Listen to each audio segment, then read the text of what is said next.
ប្រមុខក្រសួងមហាផ្ទៃដាស់តឿនមន្ត្រីពាក់ព័ន្ធបទល្មើសគ្រឿងញៀនប្រញាប់ដកខ្លួនបើមិនចង់ក្លាយជាសាច់ស្អុតទេឯកឧត្តមអភិសន្តិបណ្ឌិតសុខាឧបនាយករដ្ឋមន្ត្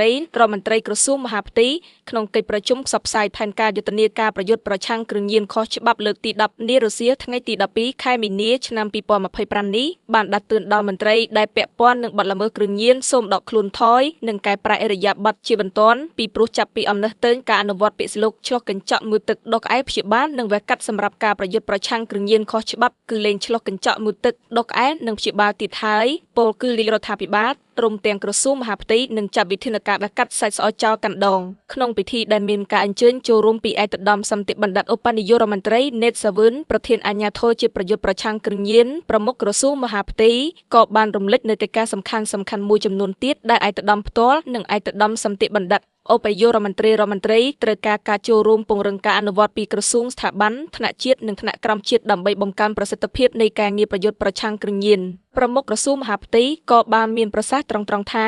បញ្ហាគ្រឿងញៀននៅកម្ពុជាបើមិនមានការពាក់ព័ន្ធនឹងមន្ត្រីជាអ្នកអនុវត្តច្បាប់មួយចំនួននោះទេប្រកាសណាស់បញ្ហានេះមិនធំដុំដោយបច្ចុប្បន្នឡើយដូច្នេះឯកឧត្តមបានប្រមានឲ្យដកខ្លួនចេញជាបន្ទាន់និងកុំពាក់ព័ន្ធព្រមទាំងបានណែនាំដល់មន្ត្រីមានសមត្ថកិច្ចទាំងអស់ខិតខំពន្យាការស្រាវជ្រាវដោយផ្ដោតទាំងមុខសញ្ញាអ្នកដែលប្រព្រឹត្តនិងមុខសញ្ញាដែលពាក់ព័ន្ធជាខ្នងបង្អែក